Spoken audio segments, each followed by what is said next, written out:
नमस्कार, मेरा नाम डॉक्टर अजय है। मैं हीलिंग हॉस्पिटल में as a consultant brain and spine specialist हूँ। आज जो हम बात डिस्कस करने जा रहे हैं, जो टॉपिक डिस्कस करने जा रहे हैं वो है ब्रेन ट्यूमर, जो काफ़ी लोग ऑनलाइन सर्च भी करते हैं। कोई हाफ इंफॉर्मेशन की वजह से उनको पूरा पता नहीं चल पाता कि क्या सिम्टम्स हैं, कैसे पता चले कि उनको ये जो भी सिम्टम्स आ रहे हैं ब्रेन ट्यूमर के हैं या क्या हैं। उसके बारे में आज हम डिटेल बात करेंगे।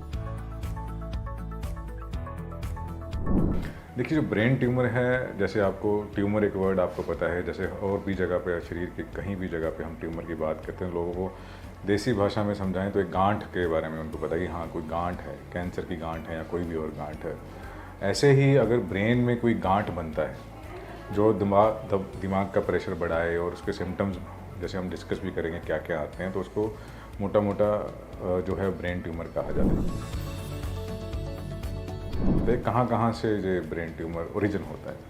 देखो, ब्रेन ट्यूमर जो जैसे हमने वर्ड यूज़ किया है, ये मोटा मोटा जैसे दिमाग के सेल्स हैं वहाँ से जो है वो ओरिजिन हो सकता है। जैसे एस्ट्रोसाइट्स हैं और ओलिगोडेंड्रोसाइट्स हैं। यहाँ दिमाग की जो कवरिंग है, जो परत है, जिसको मेनिंजेस कहते हैं, वहाँ से ये आ सकता है। या कहीं और से भी, जैसे कहीं और बॉडी में लंग्स है, स्किन है, रीनल है, किडनी का कैंसर है, वो भी वहाँ से डिपॉजिट, उसके दो थोड़े थोड़े सेल डिपॉजिट होके वो भी ब्रेन में आ सकते हैं, जिसको हम मेटास्टेसिस कहते हैं।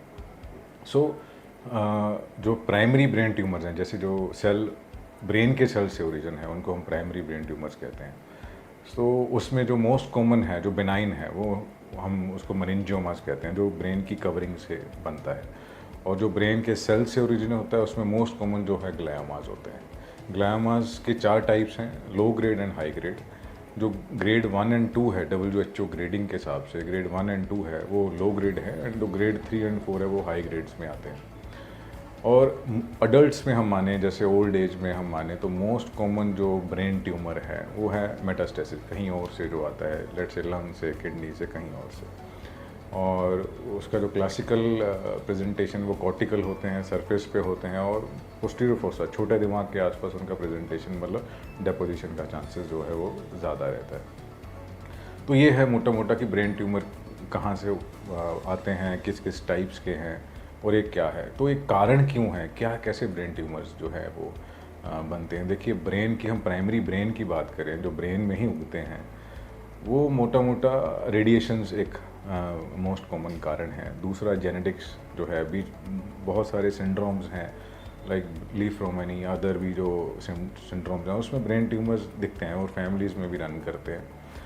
अदर कॉजेज़ जो हैं, जस्ट लेट्स से कि हाँ कुछ केमिकल्स हैं, नाइट्रोसामाइंस हो गए, कुछ even head injuries, viral infections, ये सारे जो रीजंस हैं ये डॉक्यूमेंट हुए हैं कहीं ना कहीं जगह। तो ये सारे कारण हैं जिसमें रेडिएशन जो है वो मोस्ट कॉमन जो कारण है वो देखा गया है। और अब बात करेंगे कि सिम्टम्स, कि क्या क्या सिम्टम्स आते हैं पेशेंट्स को। देखिए, जो मोस्ट कॉमन है, more than 70% of the patients में हमेशा जो ब्रेन ट्यूमर है वो हेडेक से प्रेजेंट करता है। देखिए, हमारा जो स्कल है क्लोज्ड कैविटी है, इसमें ब्रेन का साइज़, ब्रेन के आसपास जो पानी है उसका साइज़, खून की नसें और जो और भी 1-2 स्ट्रक्चर्स पाए जाते हैं, उनका एक कांस्टेंट वॉल्यूम है। कोई भी तीसरी चीज़ अगर बीच में ग्रो करती है, अपना साइज़ बढ़ाती है, तो बाकी जो चीज़ें नॉर्मल हैं उसको डिस्प्लेस करती है, तो उससे हेडेक आता है। हेडेक मोस्ट कॉमन साइन है। इसमें क्लासिकल पेशेंट को जो अर्ली मॉर्निंग हेडेक ज़्यादा रहता है और नोज़िया, वॉमिटिंग जो है वो ज़्यादा रहती है। और उसके साथ और सिम्टम जैसे कि हाँ ब्रेन जो ट्यूमर है, जो दिमाग में अपना जो हाथ की ताकत की एरिया में, जब माउथ की ताकत, लेग्स के ताकत वाले एरिया में वहाँ ग्रो कर रहा है, तो उस साइड का वीकनेस आएगा। सुनपन भी आ सकता है, जैसे वो ऊपर सेंसरी पार्ट ऑफ ब्रेन में है तो उस तरफ का सुनपन या वो आ सकता है। दौरा जो है अलग एक और पॉइंट है कि कुछ कभी पता ही नहीं होता, कोई हेडेक नहीं होता, तो एकदम से कभी कभी दौरा आने से ये डिटेक्ट होते हैं कि एक दौरा आ गया, तो MRI हुई तो उसमें हमें ब्रेन ट्यूमर मिला। बाकी और हैं चीज़ें, जैसे आंखों की रोशनी कम होना, उसमें धुंधलापन आना, जिसको हम बेसिकली जो ब्रेन है वो आँखें हैं जो ये आपस में जुड़े हुए होते हैं। ब्रेन का कोई भी दबाव बढ़ता है तो आँखों पे भी वो ट्रांसफ़र होता है, तो आँखों में धुंधलापन आना, ये सारी चीज़ें इनडायरेक्ट साइंस हैं कि हाँ नीचे ब्रेन ट्यूमर हो सकता है। तो ये सारे साइंस हैं। कौन सी हेडेक आप बोलेंगे, हेडेक तो सबको होती है, कौन सी हेडेक है जो आपको, जिसके लिए सतर्क हो जाना चाहिए कि हाँ ये ब्रेन ट्यूमर की हो सकती है, जिसमें प्रोग्रेसिव हेडेक से क्लासिक है लेट से पहले महीने में एक दिन हेडेक हो रहा था और एक कभी कभार एक आधी गोली खानी पड़ रही थी, अब वो हेडेक महीने की छोड़ के पूरा हफ्ता रहने लग गया है, तो प्रोग्रेस कर रही है। पहले फ्रीक्वेंसी जो था महीने में एक बार था, अब हर हफ्ते रहने लगी है, और हफ्ते क्या कॉन्टिन्यूस की तरफ जा रहा है कि लगातार ही रहती है, गोली से थोड़ा सा नीचे आती है और फिर दोबारा वहाँ तक पहुँच जाती है। तो नॉट रिलेटेड विद मेडिसिन से भी ठीक नहीं हो रही, और नोज़िया, वॉमिटिंग, आँखों का जो है रोशनी कम होना और कुछ लकवा या दौरा आना, ये सारे वार्निंग साइंस हैं कि हाँ हो सकता है कि अंदर कुछ हमारे गांठ या कुछ और हो सकता है जो हमें नहीं होना चाहिए था। सो ऐसे कोई सिम्टम्स हैं तो हमें तुरंत डॉक्टर के पास जाना चाहिए। तो न्यूरोसर्जन जैसे अब हीलिंग हॉस्पिटल में ब्रेन के ऊपर काफ़ी अच्छा काम कर रहे हैं, नंबर ऑफ़ पेशेंट्स हमने ब्रेन ट्यूमर के ऑपरेट किए हैं, इवन कुछ को तो आईसीयू भी नहीं भेजना पड़ा। सो न्यूरोसर्जन के पास जाएं। तो आगे क्या प्लान होता है, तो उसके बाद जब भी कोई पेशेंट ऐसी कंप्लेंट्स के साथ हमारे पास आता है तो हिस्ट्री टेकिंग दी जाती है। तो हमें सस्पिशियस जब लगता है तो हम एमआरआई जो है वो करवाते हैं, एमआरआई ब्रेन कंट्रास्ट के साथ, बिकॉज ब्रेन ट्यूमर्स हमेशा वेस्कुलर थोड़ा ज़्यादा रहते हैं, उनकी सप्लाई देखने के लिए कि हाँ कैसा है, कहाँ पे है, और कुछ जो हैं एक है कि मल्टीपल है, उसको सब देखने के लिए हम एमआरआई कंट्रास्ट करवाते हैं। कभी कभी जो ब्रेन ट्यूमर मिलता है तो कभी कभी नहीं, वो कहते हो सर्जिकल जो रिसेक्शन है वो पेशेंट के लिए ज़्यादा ख़राब रहती है, तो हम सिर्फ टुकड़ा लेने के लिए सिरोटेक्टिक बायोप्सी भी कहती है लेते हैं। तो उसमें जब हमें लगता है कि सर्जरी से ज़्यादा नुकसान होने वाला है, फैला हुआ है, तो सिर्फ टुकड़े का बायोप्सी लेके हम उसका जांच कर लेते हैं किस टाइप का, फिर उसके बाद हम कभी कभी सिकाई भी करते हैं। सो एमआरआई जो है वो एक प्राइमरी इन्वेस्टिगेशन ऑफ चॉइस है। बाकी अगर हमें लगे कि हाँ और भी चीज़ें जो है देखनी पड़ सकती हैं, जैसे टाइप नहीं पता ये बेनाइन है कि मैलिग्नेंट है, तो कुछ और टाइप्स ऑफ एमआरआईज भी हैं जिसको हम एमआरएस भी कहते हैं, वो भी हम करवाते हैं।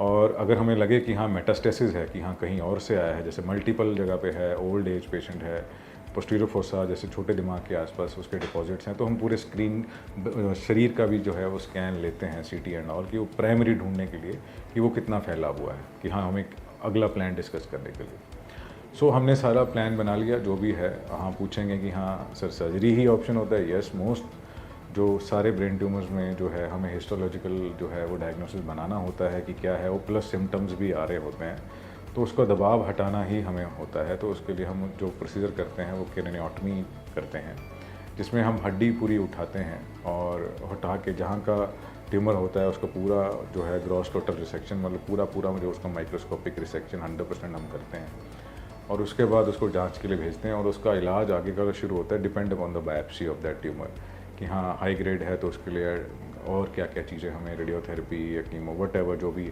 ऑन्कोलॉजिस्ट हमें गाइड करते हैं तो उस हिसाब से हम चालू करते हैं।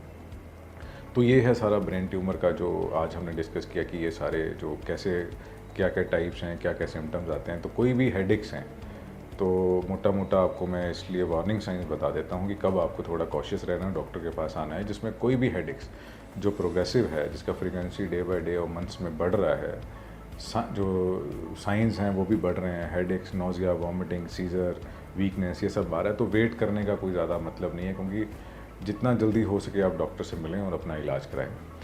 बाकी ब्रेन ट्यूमर के रिगार्डिंग और भी जो भी क्वेरीज़ हैं आप नीचे के लिंक पे जो है वो पूछ सकते हैं, नीचे के नंबर पे भी आप कॉल करके पूछ सकते हैं। उसका जो भी क्वेरीज़ है हम आंसर करने की कोशिश करेंगे। धन्यवाद।